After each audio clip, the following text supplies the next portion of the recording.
Okay, so let's jump back in.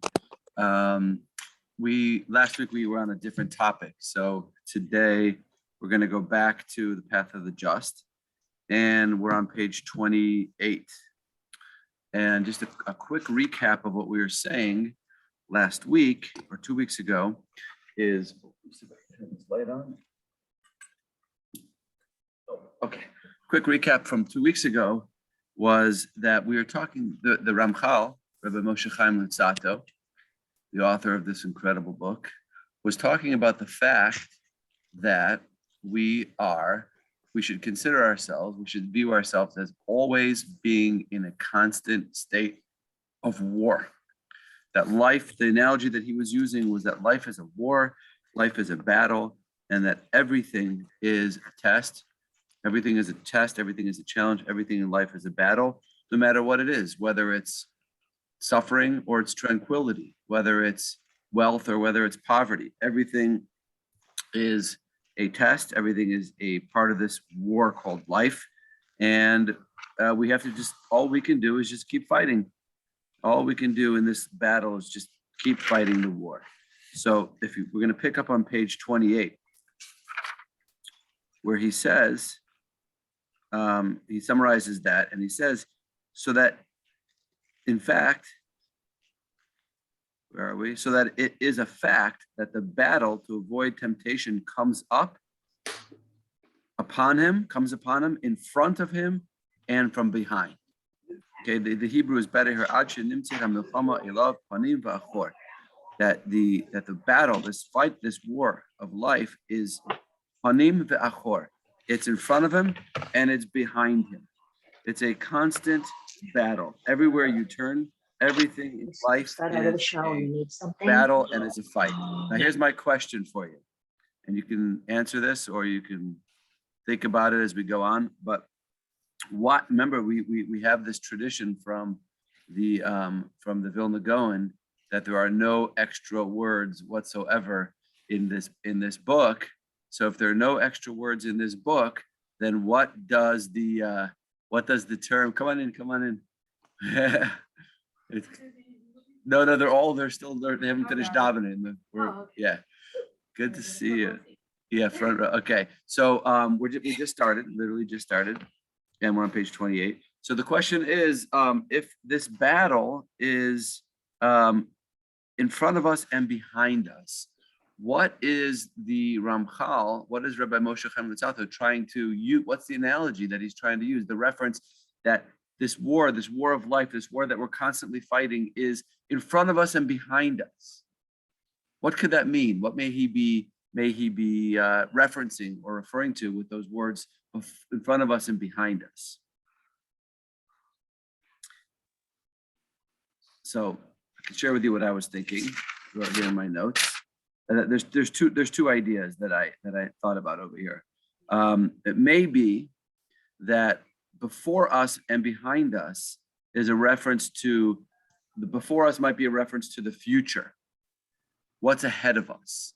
The worry, the anxiety, the fear, the concern of what's going to be, what's ahead of us, what's the unknown, right? Like, tomorrow we're flying back to Israel. And of course, there's always anxiety and fear involved in going back somewhere or going on a big trip or embarking on a new step in your journey of life.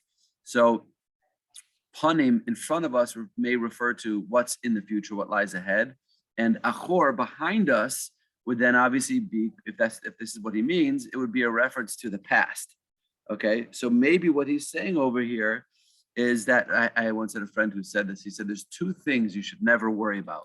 There's only two things in life that you should never worry about. That which you can control and that which you can't control. Okay, you should never worry about those two things. You should never worry about what you cannot control because it's out of your control. I can't control what's going to be with the weather. I can't control what's going to be with the airlines. I can't control what's going to be with coronavirus. I can't control what's going to be with the new variant. I can't control whether Israel's going to let people in the country, whether they're not going to let things out of my control. I shouldn't worry about it because what can I do? I can't do anything about it.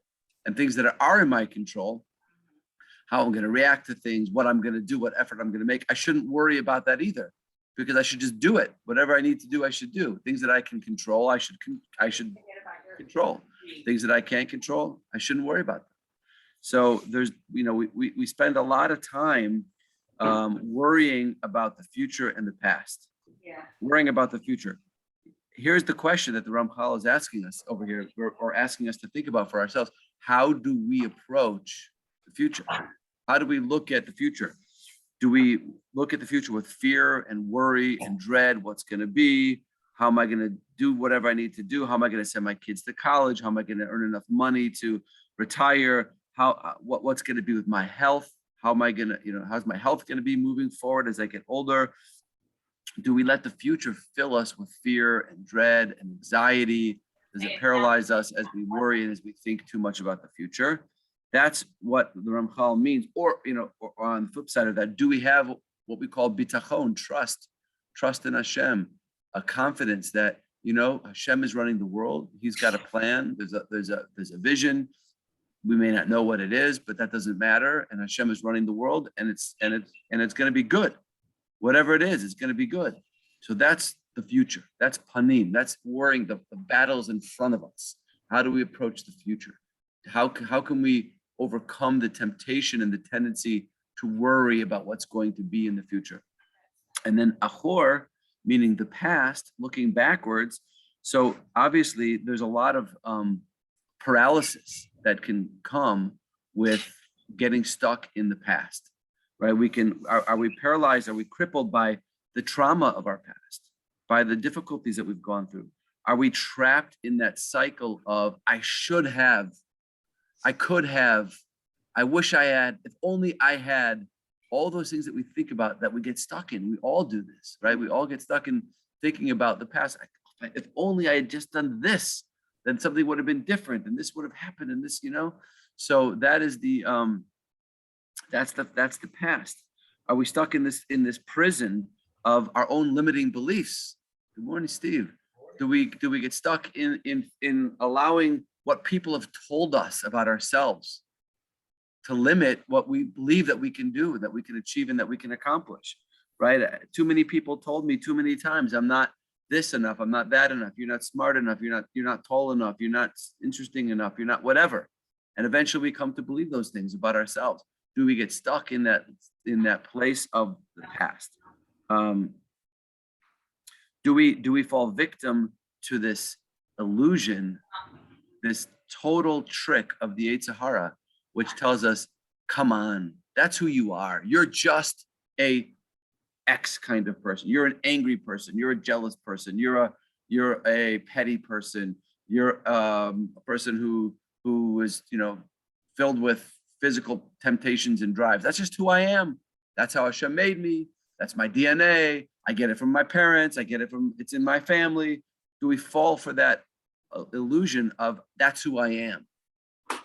Or do we say, no, Hashem gave me infinite potential. He invested within me godliness that allows me to become anything in the world that I want to be and to achieve and accomplish anything. If I'm plugged in and connected to Hashem, then there's no limit to what I can be. So do I fall victim to that notion of I'm an angry person? I'm not passionate enough. It's too late for me to change. You can't teach an old dog new tricks. I've been this way already for however long, right? That is the war that the Ramchal is talking about, the war in the front and the war behind us, the war of the future, not letting the future overwhelm us. We're on page 28, not letting the future overwhelm us, not letting the future fill us with dread, but rather just doing what we can, right? Remember the quote, Steve, that there's only two things in the world you should never worry about: things that you can control and things that you can't control, right? So don't get stuck in the future and in the past. Don't let the trauma of my past or what people have told me about who I am and what I can be, what I'm capable of, dictate my future. Live in the present and approach every single day as a new opportunity to reach my potential and to be the person that Hashem created me to be. So that, I believe, might be one possibility of what the Ramchal means over here. And he uses this analogy of a battle or a war, fighting a battle, fighting a war. And one of the things that we know for sure, that if you want to win a war, if you want to be successful, be victorious in a war, what do you have to do? Fight. You got to fight. Got to fight, and you can't stop fighting. What happens if you stop fighting in a battle? You get conquered. The enemy overcomes you, and you lose the war. You lose the battle. So this analogy that the Ramchal carefully chose when he decided to term this or couch this in the terminology of a war was very precise and very and has a lot of implications. One of them is, in this battle of life, in this battle to be who Hashem gave us the potential to be, you can't stop fighting. There's never a time in your life when you can stop fighting. I think I told you a couple weeks ago that I once had this thing that I was struggling with. And I went to an old rabbi, an old guy, like in his 90s. And I asked him, just tell me one thing, when does this particular battle end? When do you stop having to fight this battle in life? Tell me. And he goes, I don't know. I'll let you know when I get there. It doesn't end. Whatever you're struggling with now, it doesn't stop. It goes throughout life. And one thing is for sure, if you stop fighting, you lose. So you got to keep fighting. You got to keep, and you know what happens? I referenced this a couple of weeks ago, but my son, when he's in the army, they do these treks, these long walks or marches through the night, 25 miles, 30 miles, or whatever, with weights on their back and heavy, artillery. And I always ask him, how do you do that? Like you can, the Levi that I know couldn't even run 2 or 3 miles. And he says, Abba, you just have strength that you don't know that you have. You have strength that inside of you that you just you're not aware of. And the only way you become aware of that strength inside of you is when you start fighting and start using it and fighting the battle. Okay, so yeah, you never retire in war. War just keeps going. You don't retire, you don't give up. Another implication, I think, of the analogy that the Ramchal uses with war is, when you're fighting an advanced enemy, and in the case of the war of life, our enemy, who's the enemy? Who's fighting us on the other side? Ourselves. The Yetzer Hara, right? That negative part of ourselves that is there to try to fight against us and to challenge us, right? The Yetzer Hara has no limit to what type of artillery and advanced weaponry that he has in his arsenal, right? So you have to have a battle plan. You have to have a plan. How am I going to fight this war against an enemy who's got ever increasing, advancing technology in his weaponry? And every time I think that I've got a new weapon that's going to be able to fight the Yetzer Hara, he comes back with a more advanced weapon system. So you have to have a battle plan. You have to know how are you going to fight the Yetzer Hara.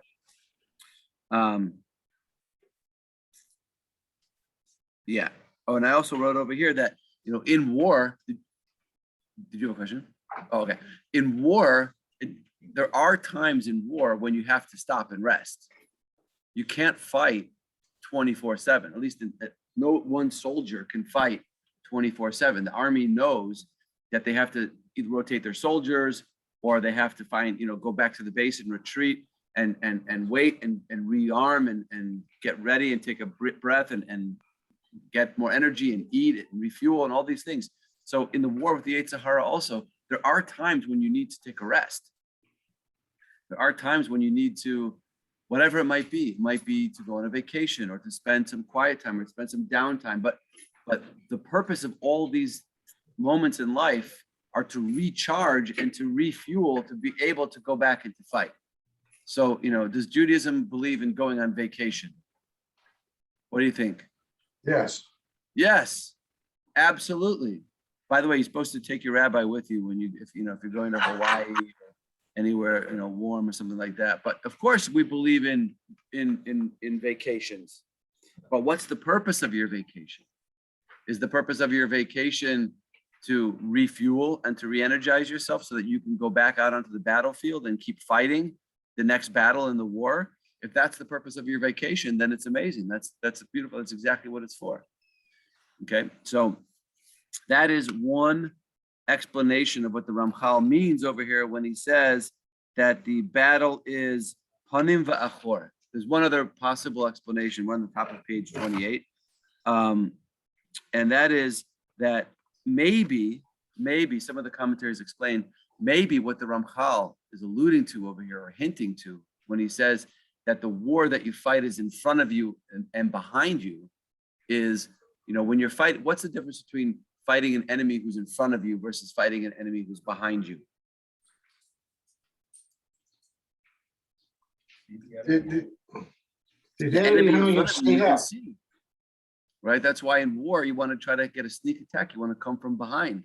So the enemy in front of you, maybe what the Ramchal means over here there are battles that we fight in life, which are the battles that we can see. They're right in front of us. They're obvious to us. We know what they are. We know where we're challenged. We know what we have to do. We know where we're struggling. We know what it is that we're, facing and that we have to overcome. Those are the battles that are in front of us. But then we have to be aware and realize that there are battles from behind also. The things that blindside us, the things that we don't see coming, the sneak attacks in life. So I was thinking about examples. Okay, so an example of a battle that's in front of you, a battle that's obvious, that you have a battle. Okay, it's Tuesday night and and there's a Torah class, or it's Thursday night, Rabbi Gadi's teaching. You want to go to his class. You really want to go because if you go to class, you're going to learn something and be a better person and get some wisdom and get more wisdom. But there's also this new show on Netflix that you're really, into, and you can't stop watching it. You've been binge watching it all week, and there's only 3 more episodes, and they're dropping the episodes tonight, and you really want to watch them, right? That's a battle that's right in front of you. It's an obvious battle. You know what to do. You know what the right thing is to do. You fight, you struggle, whatever. Okay, fine. Well, what's an example of a battle that's behind you? So the example of the battle that's behind you is you won that fight. You did not stay home on the couch and watch Netflix. You got up and you went to the class. Okay, but now, are you staying awake in class? Everyone sleeping? Oh, everyone has their cameras off. If you have your camera off, I'm assuming you're asleep, but that's fine. Are you awake? Are you okay? So let's say you are awake, but are you paying attention? Are you taking it in? Are you trying to internalize what's being taught and what the discussion is about? When you leave, do you think about it through the week? Do you try to make it part of who you are? You take notes, maybe you review your notes. So that's the battle from behind, right? So there's the Yetzer Hara is always, sometimes the Yetzer Hara will say, you know what, go to class. Go ahead. Go be a tzaddik and go to class, right? But the Yetzer Hara will get you to space out, or the Yetzer Hara will get you to, not take notes, or even if you do take notes, the Yetzer Hara will say, you don't need to review your notes. Everything the rabbi said this week was obvious. I knew that all already, right? And by the way, the Ramchal says in the introduction of this book, I'm not going to teach you anything that's new. There's nothing in this book that's new. Everything in this book you should know already. That's not the point of this book. The point of this book is to bring it inside, to internalize it, to make it part of who you are. So do I internalize what I'm learning, or do I just, okay, good class, great class, Rabbi. I love the story about the, people always love the stories in the class. People remember the stories. Okay, but did you take what you learned? And I'm not talking about my class or Rabbi Gadi's class. I'm talking about in general in life. Do you make a cheshbon nefesh at the end of the night? Do you think about what you experienced today, what you learned from your day? How did you grow from your day? What mistakes did you make? What did you do right? Those are the sneak attacks. Those are the less obvious fights with the Yetzer Hara. Okay, fine. Let's move on.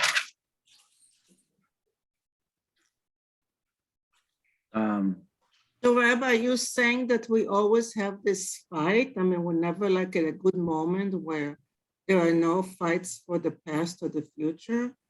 And where does the Yetzer Tov come in? The Yetzer HaTov is on your side.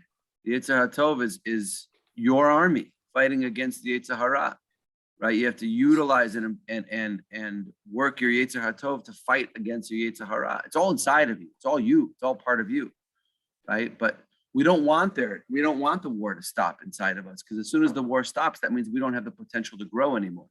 Oh, And once you don't have the potential to grow anymore, then what are you doing here already? So so we're always fighting. we're always fighting. So we always have to have in mind, we always have to think, okay, I passed this part of the test. Okay, I won the first battle. I fought that first battle. I won the first battle, but the war's not over. The war's not over. Just because I fought that battle and won, there's another war coming up behind me, right? Here's an example. You come home from work. Okay, I don't know if you can relate to this or not. You come home from work. This is like, and you're hungry. Come home from work and you're hungry. Does that ever happen? And you're tired, right? And all you want to see on the other side of that door is like, the kids have already done their homework, and the house is in order, and there's gonna there's a meal coming. Maybe Yosef cooked dinner or something, and that's all you want. And you get home, and what happens? You open the door, and the house is a wreck. There's no food. Not only is there no food on the table, there's no food. There's nothing to eat in the fridge. There's nothing in the house. You're starving. You're hungry, and you're cranky. And what do? I'm a tzaddik.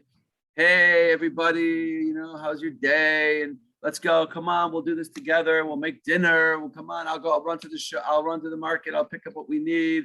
Hey, I won the battle. I am a mighty warrior. Okay, that's great. That's the war. That was obvious. That was the obvious war right in front of me. Okay, now what about the war behind me? Okay, the night goes on, and I find out that Yosef didn't turn in his assignment, and he's got a test tomorrow that he didn't study for, that he never told us about. And now how do I react? Now do I lose my mind and say, what do you mean? Why do you always do this? You got to work. Or do I say, okay, Tzaddik, let's sit down. We'll study for the test. We'll get you ready. Whatever it is. It just keeps going. It just keeps going. It doesn't stop. There's no end to that battle. There's no end to that war.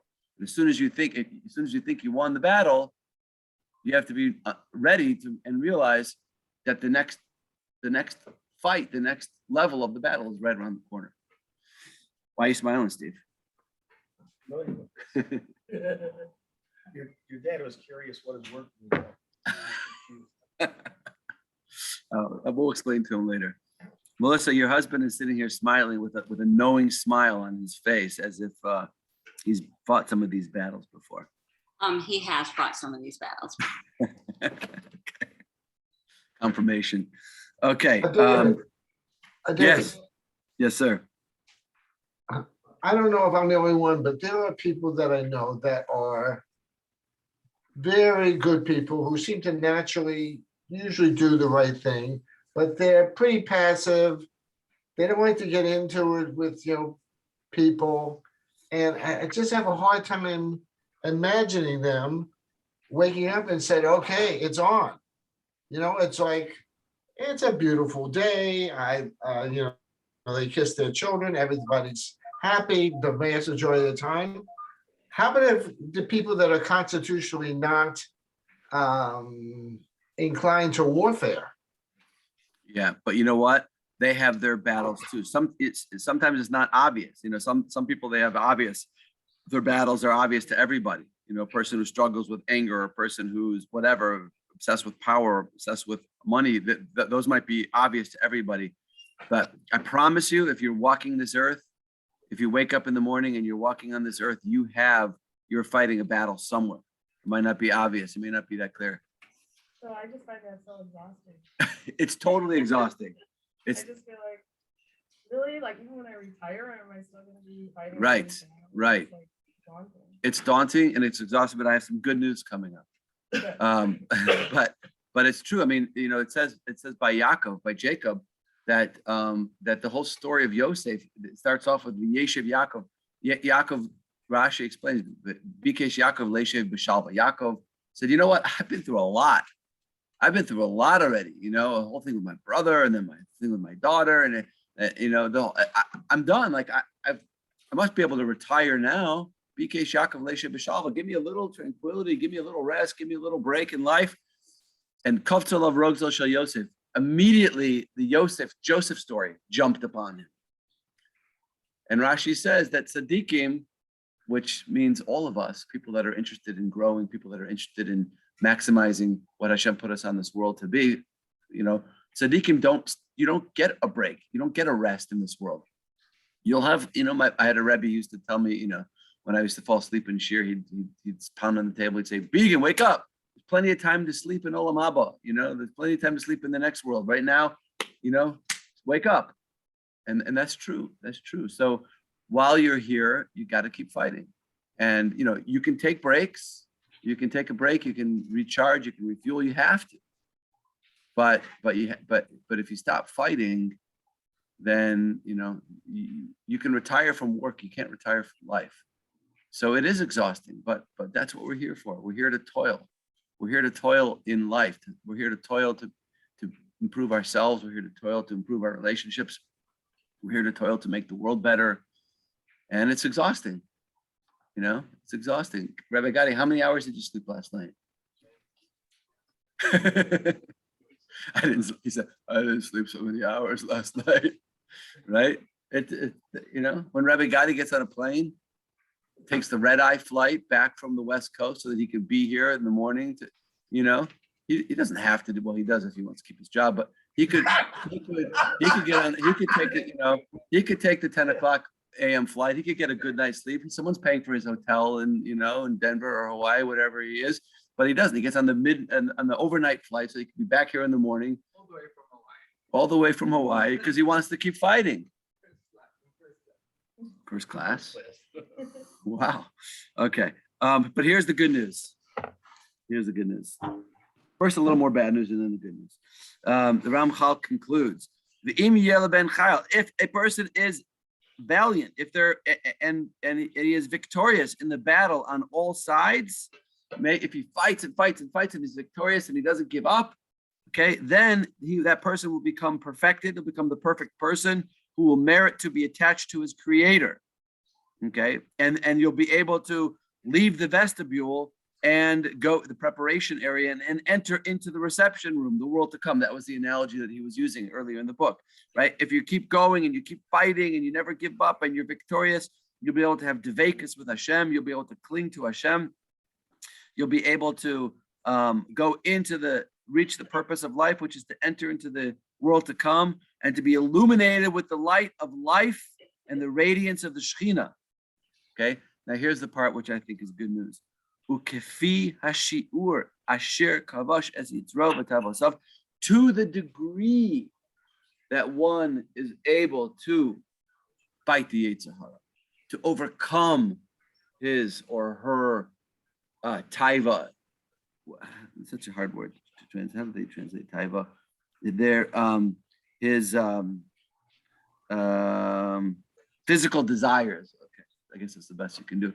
To the degree that you're able to overcome those things, that's the degree to which you will be able to draw close to the divine light and to be connected to Hashem. Now, why do I say that's good news? Two words there that are so important. To the degree. What does that mean to you? To the degree that one is able to. What does that mean to you? What is that? What's the message there? To the best of your ability. And what else? And that means that It's proportional to your effort and to your success. Okay, good. The more Proportion to you your put effort into and your it, the better you get at it, the closer you will grow to excellent, Hashem. excellent. Everybody has different tools that they can use, so don't compare yourself to other people. Okay, you have your tools to fight your Yetzer Hara. That's good, good. But there's one more thing that I think that comes out of this. This is what Rabbi Noach Weinberg used to always say, and this has to be where he got this from these two words. I'm convinced, because everything that Rabbi Noach Weinberg taught was from this book. And in life, it was all from this book. He said it many times. Kafi Ashur means to the degree, meaning it's not all or nothing. It's not all or nothing. That's the most comforting thing about the Jewish perspective on life, is that it's not all or nothing, right? It's to the degree that you're able to do this means you just put in your effort. You just fight the battle. Don't worry. We're talking about the future, right? Don't worry. Don't get overwhelmed. Oh my gosh, I'm going to have to keep fighting this battle until my last breath. I'm never going to get a break. That's exhausting. Yeah, when you think about it that way, it's overwhelming and it's exhausting. But if you think about, we wake up in the morning and say, what's my battle today? What do I have to fight today? Don't worry about what's going to be. All I have to do today is just fight this war and push that front line just 1 inch further, to the degree, meaning it's not all or nothing. I'm putting in my effort, and however, whatever effort I put in is great. That's great. And that's all I need to do is just fight, just put in the effort. And to the degree that I'm able to do that, I'm able to move forward in life. And that's a very, very important thing. Judaism, growth, connection to Hashem, Devekus, that's what we're yearning for, that closeness to Hashem. It's not all or nothing. Okay. And the way to think about this, and we talk about this, Rabbi Noach used to talk about this a lot, is we think about Judaism in terms of a relationship with Hashem, a relationship with God. And in any relationship that we have, we know that relationships are not all or nothing. They're not. I don't have a category of people that I have relationships with and a category of people that I do not have relationships with. It's all on varying degrees of relationships. Some people I'm extremely close to. Some people I have very little connection to, and then there's a unlimited spectrum of people in between. And what determines this? You've heard me say this 5 million times. Make it 5,000,001. What determines the quality of a relationship with another person, between two people at any given time? One who wants it most. How much we put into it. The one who wants it most, or the one who wants it least? One who wants One it who wants it least. most. Okay, Alan, I'm dying for a relationship with you. I wake up in the morning and all I can think about is I want to be close to Alan, right? I'm dying for it. Alan's, he's relatively interested in the relationship. He wants it also, but not that much. Whose level of interest in the relationship is going to determine the quality or the degree to which the relationship exists? Alan, Right. Alan. The one who wants it least. Okay. In any relationship between two people, it's the level of interest of the one who's less interested in the relationship that's going to determine the quality of that relationship. Now, in our relationship with Hashem, who wants it more and who wants it less? Hashem wants it more. Always. Is he the only one on? Yeah, Jeff is the only one on the Zoom. Yeah. That was my father. Hashem is always the one who wants it more. And by definition, how much does Hashem want the relationship? Wow. Yeah, infinitely wants, right? So therefore it's going to be our level of interest in the relationship at any given time that's going to determine the quality of the relationship that we have with Hashem. And therefore it's up to us. And it's not all or nothing. You invest a little bit and the relationship is stronger. You invest a little bit more and the relationship is a little stronger. You have a bad day and you can't get it together to invest in the relationship. So you had a bad day. Tomorrow's another day and you invest again. How does that relate to the Olam Haba, the level that I want? Got Hashem's there, he wants the infinite amount of relationship. Mhm. I don't want much all the way through, and then Olam Haba comes, and so where does that leave us? You create your Olam Haba. You build your Olam Haba here. You build your world to come in this world with your choices here. You're creating it. You're building it all the time. You're financing your eternal existence through your choices and mitzvahs and what you're doing in this world. So, theoretically, somebody once said that I think Rabbi Tatz, I heard him say this once, that life is like a 1-hour pottery class. Life is like a 1-hour pottery class, and you have the whole hour to create whatever you want to create, whatever vase or mug or whatever it is that you're trying to create. You have an hour to do it. And at the last hour, you put it into the kiln and that's what it is. And you can choose. You can spend 58 minutes, checking your email and chatting with friends and going on Facebook or whatever you want to do. And then all of a sudden you realize the buzzer's going to go off in a minute and you have one or 2 minutes and you quickly put the clay together, slap something together, and throw it into the kiln. And you can do that. That's up to you. That's your choice. Or you can start it, in the beginning and work on it the whole time and develop it and make it something beautiful and put it in the kiln. And also, by the way, just using that analogy, Rabbi Katz used to say that you can also spend the whole hour making something beautiful, and at the last minute you can smash it and throw it on the ground before you put it into the kiln. Right? A person can spend their whole life becoming something, and they can throw it all away at the end too. There's many stories about people like that in the Talmud and whatever. Using that metaphor, and if you relate reincarnation to that, is the pot not put into the kiln, but it's partly finished and then it's past time. Yeah, it can be pulled out and given another chance. Right, that's exactly right. Okay. Now I just want to say one thing. I always like to say that this idea of that it's up to you how much you want to put in. That's good news, right? It's good news because it's in your hands and you can decide. But it's also important, and the fact that Judaism is not all or nothing, I think, is very good news. And it's a big, it's a big sigh of relief. Oh wow, okay, I didn't realize that. And sometimes you hear people say something like, "Well, I don't keep kosher because I'm not Shomer Shabbos," or something like that. Like, I'm not Orthodox, so I don't do that. And my response is like, Orthodox, not Orthodox. Those are made up terms. There's nowhere in the Torah does it say, that Yaakov was Orthodox, or Avimelech, or Haman was Reform or whatever. It doesn't say anything like that. It doesn't say anything like that. Those words are not real words. I'm gonna get in trouble for that. I gotta somehow take that out of the tape. But thanks, Jeff. But the reality is that it's all about what you do. There's no reason, because I don't do this, I can't do this. Because I'm not Orthodox, I don't keep Shabbos, or because I don't keep Shabbos, I can't make Kiddush and need herring, or what. It doesn't, no connection. So whatever you're doing, and that's awesome. But the danger with this piece of knowledge is that you can use it to cut yourself too much slack. Also, right? You can always say, "Oh, Rabbi David said Judaism's not all or nothing," and it's true, right? But that doesn't mean it's nothing.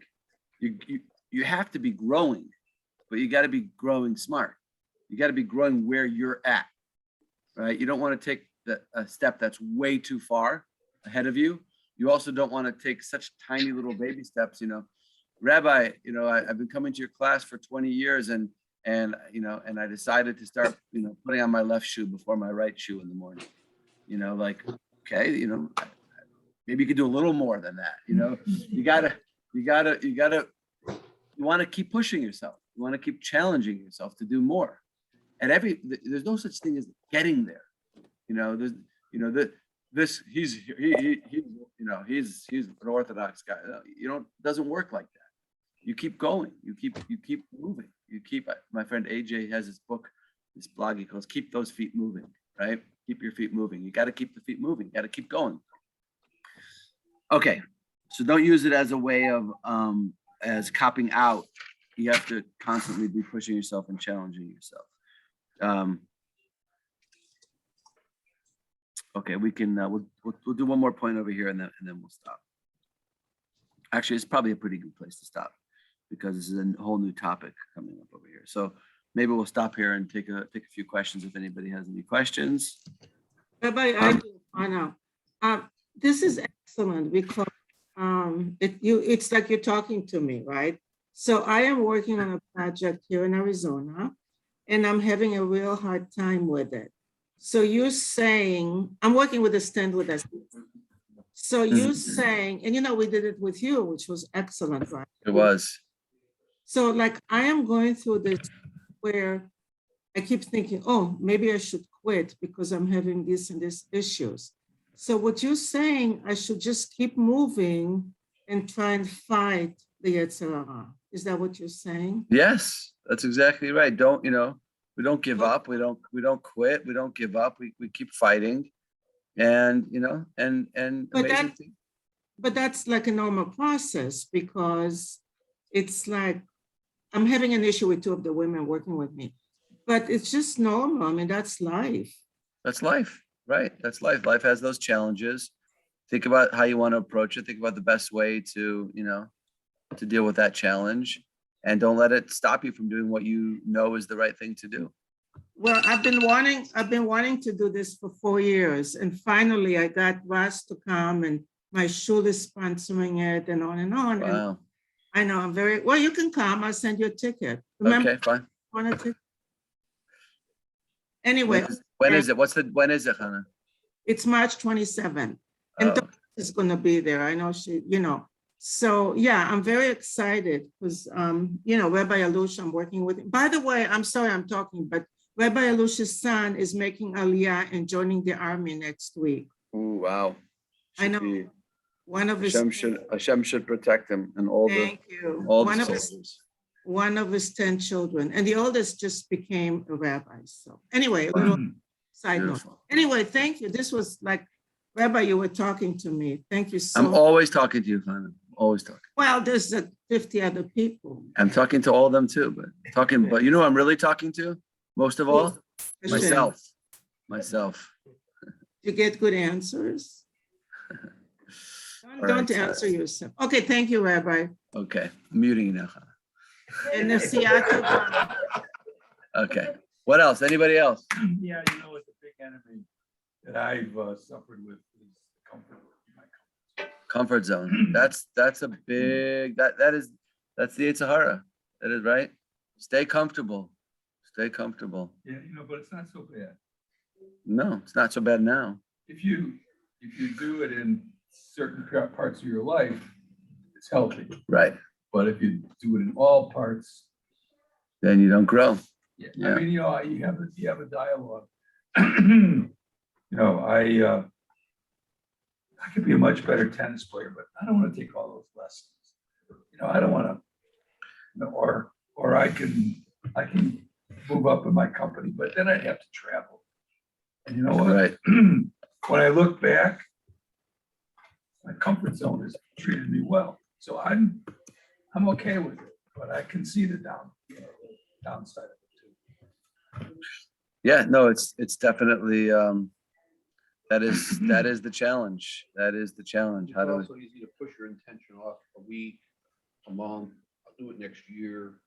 And then, the next year doesn't come. That's what I say to myself when I shower. what? Anyways. Okay. You turn that off, right? I'm still recording actually. Okay.